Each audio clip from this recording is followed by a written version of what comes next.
داشتن چند فرم خیلی حیاتی توی اتاق گیریم واقعا انون شب واجب تره. این فرما چی ان، چیکار میخوان کنن، چه کاری برام انجام میدن؟ مخصوصا اگه قراره که فکر میکنید توی هیته بین‌المللی و خارج از کشور کار کنی، حتما این دو سه تا فرم داشته باش که دو تاشو قراره توی این کلیپ آموزش بدیم و در موردش بیشتر یاد بگیریم.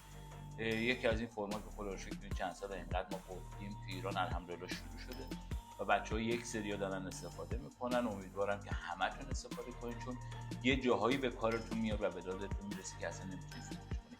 غیر از متریال گریم و تکنیکایی که از گریم بعد یه گریم مول بشناسه و یاد بگیره که از فرشه چجوری استفاده کنه، از رنگ‌ها چجوری استفاده کنه، یک سری شرایط دیگه تو اتاق گریم هست مثل تیم کار کردن، مثل داشتن این چارت‌ها که باید یه گریمور حرفه‌ای اینا رو بلد باشه و اصلا جدا میکنه، سپریت میکنه گریمور حرفه‌ای رو از گریمور آماتور. پس لطفاً تا آخر این کلیپ با من باشین که میخوام قدم به قدم با هم دیگه یاد بگیریم. اولین فرمی که میخوام در موردش صحبت کنیم، مهمترین فرم به نظر من از چند تا زاویه قرار در موردش صحبت کنیم، فرم راکورد گریم.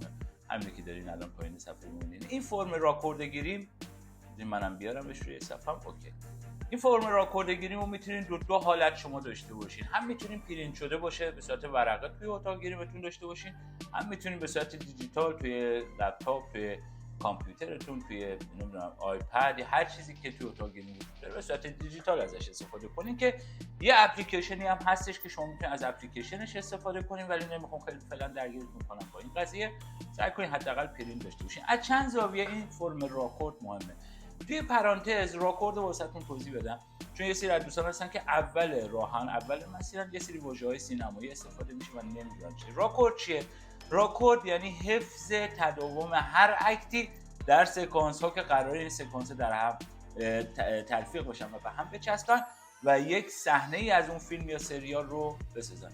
فرق فیلم با تئاتر اینه که این تداومه شروع میشه از ثانیه یک شروع میشه، تو مثلا یک ساعت قرار تئاتر ادامه پیدا کنی، این تداومه میره، پس مشکل راکوردی گریمی رو بر نمیخورید. ولی توی فیلم و سریال اینطوری نیست. میخوام با مثال واسهتون بگم، زیاد این جمله ها رو درگیرش نشین، یه ذره جمله غلط اندازی بود ولی جمله رو میخوام واسهتون با مثال سادهش کنم. مثلا ما قرار داخلی های این خونه رو، این لوکیشن رو بگیریم و خارجیشو 3 هفته دیگه بگیریم. خب من اینجا روشم یه استایلی داره، یه رنگ بندی داره، مدلم یه استایل داره، لباسم یه استایل داره، نور از یک طرف یه نور دارم، از یه طرف یه نور دارم و از اینجا میخوام وقتی که برم اون ور خونه اول، خب اینا هیچ فرقی نمیکنه چون در لحظه داره این اتفاق میفته، برای خود حفظ میشه. ولی مشکل از کجا به وجود میاد؟ وقتی که من از این در برم بیرون، اگه این راکورد رو نداشته باشیم من نمیتونم بیرون از در موهام باز باشه. خب توی خونه رو شما دیدین موهام بسته بوده، رفتم بیرون موهام بازه. یا اینجا ریش دارم برم بیرون ریش نداشته باشم، اینجا مشکل راکوردی به وجود میاد. بیننده نمیگه که اینو امروز گرفتین اون یکی رو 3 هفته دیگه گرفتین، بیننده داره در صدم ثانیه این دوتا پلن قراره به هم دیگه بچسبه و سکانس به وجود بیاد، نگاه میکنه که یه جامپی داشته، یه پرشی داشته، چرا ریش داشت چرا نداشت. که من فکر می‌کنم توی فیلم تایتانیک اگه اشتباه نکنم اون سال می‌خوندم 13 تا غلط راکوردی داشته و خیلی از فیلم‌های دیگه توی ایران هم الان همچنان اتفاق میفته. یه چیزی کاملا طبیعیه ولی با رعایت و دقت این مطالب میتونین اشتباهاتی که به وجود میاره کم کنین. شاید الان بگین آقا این کار یه منشی صحنه است یا گروه کارگردانیه. خب کاملا حرفتون درسته و حرفتون منطقیه، اینا مال گروه کارگردانی و منشی صحنه است. ولی من حسین یزدی به عنوان سرپرست تیم گریم، توی اتاق گریم وظیفه دارم من هم کارمو سر وجود انجام بدم و هیچ مشکلی به وجود نیاد، پس من هم کارمو درست انجام بدم. برای راکورد همونجوری که دارین میبینین از چند تا ستون تشکیل شده که شما میتونید ستونا رو کاستماایزش کنید اونجوری که دوست دارین، بچینین، بنویسین، طبقه بندیش کنین. این ساده ترین فرمیه که من واسهتون به نمایش گذاشتم. اولین خونش فوندیشنه که چه فوندیشنی استفاده میکنیم، چیکار میکنیم؟ البته اینم بگم یادم نرفت بگم چه زوایایی مهم بود، برگشت قرار بعدش بگم. فوندیشن ها رو می‌نویسین، طراح گریم فوند میزنه، فوندش مثلا W7 که جلو میزنه. اگه دقت کرده باشین تو کلیپام چقدر W7 استفاده میکنه، 7 عدد شانس میده. W7 رو استفاده میکنه، شما اونجا سریع می‌نویسین W7 ریزو تست زده شد. دیگه این بازیگر ثابت W7 فوندیشنش، یعنی میشه رنگ پوست بازیگر W7. ما کاری نداریم بازیگرمون سبز است، بازیگرمون سفیده، چه رنگ پوستش باید W7 باشه. بعدش میریم توی سایه‌کاری، هر نوع سایه‌کاری که میشه 101 046 پشت پلک بالا مثلا نه چون میدونی توی پالتا هر رنگی یه شماره داره. روزی که تست میزنی شماره ها رو مینویسی، ترکیباشو مینویسی، 3 واحد از این، 2 واحد از اون، همه رو تو این سایه کاری مینویسی که از دست در نره. چون یه روزی شاید شما شب بد بخوابی، یه تلفن بدی داشته باشی، حالت خوب نباشه، در هر صورت اون لحظه واقعا ذهن کار نمیکنه، کامپیوتر باشه هنگ میکنه، خسته ای، 20 ساعت سر صحنه بودی، میری 2 ساعت استراحت میکنی، میخوای برگردی دیگه کار نمیکنه. بهترین کار اینه که این فرم نگاه کن، سایه کاری چه شماره با چه شماره، چند واحد از چه رنگی و چند واحد از چه رنگی بوده. پس اینم تو بخش سایه کاری می‌نویسیم. میریم تو جلوه‌های ویژه. میگم این ساده ترینشه، ولی اونایی که من خودم استفاده می‌کنم مثلا طبقه بندی داره، کلاگیس داره، نداره، ریش داره، سیبیل داره، نداره، همین هست. شما میتونید همه اینا رو تو قسمت جلوه‌های ویژه بنویسید. اگه پروگ داره، پروگش چه کدیه؟ شاید تو یه سریال شما بالای چندین پروگ استفاده کرده باشید. پس پروگا رو بهترین کار اینه که از داخل کد گذاری کنید، با یه نوار پارچه‌ای بچسبونید. کد مثلا X1، مثلا هر کدی که دوست داری واسش بنویسی، می‌نویسی استفاده از پستیژ کد X1 و دیگه تکلیف روشنه. موی بازیگر چپ به راست شونه میشه، موی بازیگر بابلیس شده، موی بازیگر همه رو واسش می‌نویسید. بازیگر زخم داره سمت چپ، بعد اون پایینش هم میتونی شکلشو بکشی. سمت چپش هم که آخرین کارتمون 13/18 توش خورده، جایی که عکس تستگیری. من متاسفانه دیدم خیلی ها عکس تستگیری میگیرن، یا نیشات دارن میگیرن یا مدیوم شات دارن میگیرن، تو نورپردازی های سینماتیک میگیرن و خیلی کارا میکنن.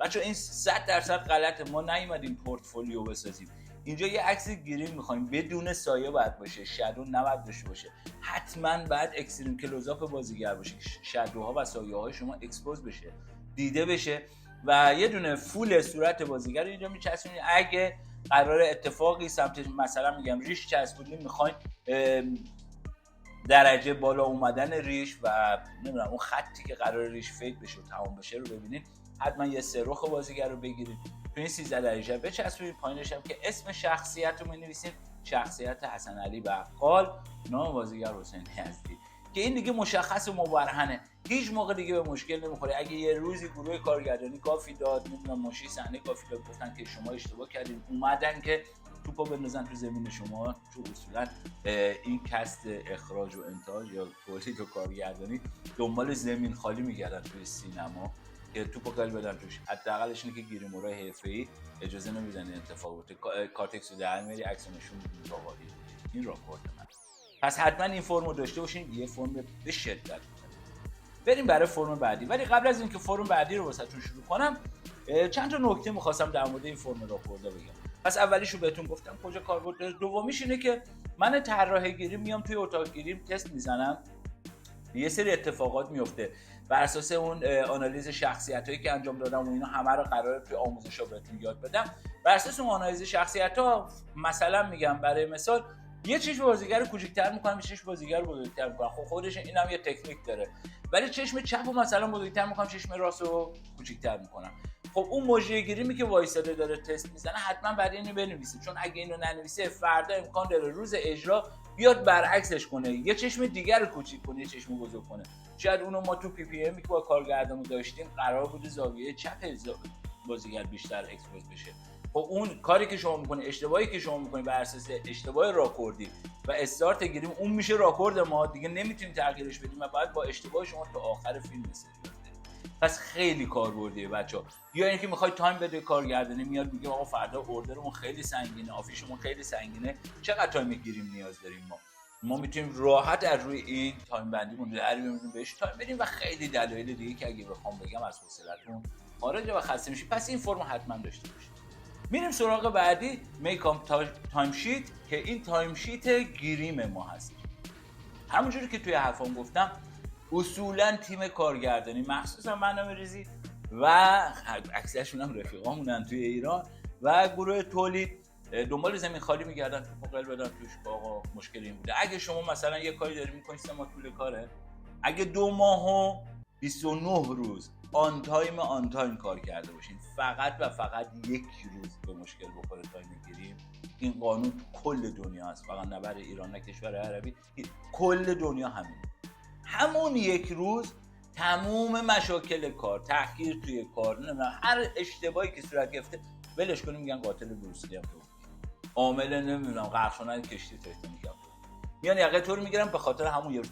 به خاطر اون 2 ماه و 29 روز فکر نکن که میان ازت تشکر میکنن، میگن کار حرفه‌ای انجام بده، ولی همون یه روز عقب گیر میکنه. پس بهترین کار اینه که این تایم تیبلایی که دارم میگم رو داشته باشین. این تایم شیتر رو داشته باشین که بازیگر چه ساعتی میان. حالا یه سری از بچه‌ها اشتباهی که میکنن اینه که فکر میکنن که از زمانی که بازیگر وارد اتاق گیری میشه تایم باید بزنیم، خروج بازیگرم باید بزنیم. نه، یه بازیگر رفیق من شب بیاد تو اتاق گیری میخواد بشینه یه قهوه‌ای بخوریم با هم دیگه، یه گپی بزنیم، بعد شروع کنیم به کار کردن. اونو من جزء تایم هم حساب نمی‌کنم. گروه کارگردانی میتونه مدیریت کنه، بیاد بازیگرشو بیاره بشونه جلوی آینه گیریم و بعدش گیریمش تموم شد بلندش کنه ببرش. اون تایم مفیدی که جلوی تایم آینه گیریم صرف شد با من حساب میشه، نه اون تایمی که بازیگر اومده تو اتاق گیریم و رفته. چه اتفاقی میفته؟ دیگه همه چی سیستماتیک میشه و هیچکی نمیتونه بگه آقا شما 45 دقیقه به من تایم داده بودی امروز شده 50 دقیقه. شما سریع این کاغذ رو در میارید میگه آقا جون بازیگر این ساعت نشسته جلو آینه گیری، این ساعت هم بلند شده، از گردن شما رفت میشه. دیگه لازم نیست شما جوابگو باشید. یه هفته دیگه چون اینا هر روز مینویسن، مدیر تولید جانشین تهیه کننده که توی لوکیشن مینویسه که دلیل تاخیر در ضبط برنامه چی بوده، دلیل تاخیر در فلان چی بود. این دلیل تاخیر میشه. بعد از یه هفته میان یقتو میگن تو یادت نیست که دیروز چه اتفاقی افتاده تو اتاق گیری. کاغذ سر تاریخش در میاری و میگی این اتفاق افتاد. از بالا خیلی ساده است. اسم طراحی گیری میخوره، سال تولید، لوکیشنش میخوره، اسم فیلم یا سریال میخوره، تهیه کننده و کارگردان. اینا رو به نظر من فایل کنین. هر فیلمی برای خودش این فایلشون نگه دارید، یه روزی به دردتون میخوره. از زاویه دیگه این فرم به درد من طراحی گیری میخوره. کجا به درد من طراحی گیری میخوره؟ من مثلا 2 تا مجری گیریم دارم که جفتشون هم ریش چسبونن، جفتشون هم بازیگر دارن که دارن ریش میچسبونن. من با این فرما راحت میتونم آنالیز کنم که کدومی که از مجریام سرعتی ترن، برای تیم بندیم با کی میکاپ هم بعدش هماهنگ میشم که با هم دیگه میشینیم آنالیز میکنیم. با کی میکاپ هم این یکی سرعتی تره به درد فیلم فلان میخوره، این یکی یه ذره اسلوتره به درد سریال فلان میخوره. به خیلی کاربردیه برای من طراح گیریم و کی میکاپ هم. این 2 تا فرم بود که من حس کردم 2 تا از فرمای اساسی و حیاتیه. فرمای زیادی هست، سعی میکنم که بیام ان شاءالله خورد بهتون بگم. فرمای خیلی کاربردیه، حتما سعی کنید اینا رو برای خودتون داشته باشین، پرینت کنید و توی کاراتون ازش استفاده کنید. اگه نظر خاصی داری، تجربه خاصی توی این زمینه داری، مرسی که تو کامنت برام می‌نویسی و لایکش کن. آقا زحمت میکشیم برای تو، بهم انرژی بده. دمت گرم. لایکش کن. اگه تازه اومده تو کانالمونم سابسکرایب یادت نره، زنگوله رو بزن. بریم برای آموزش.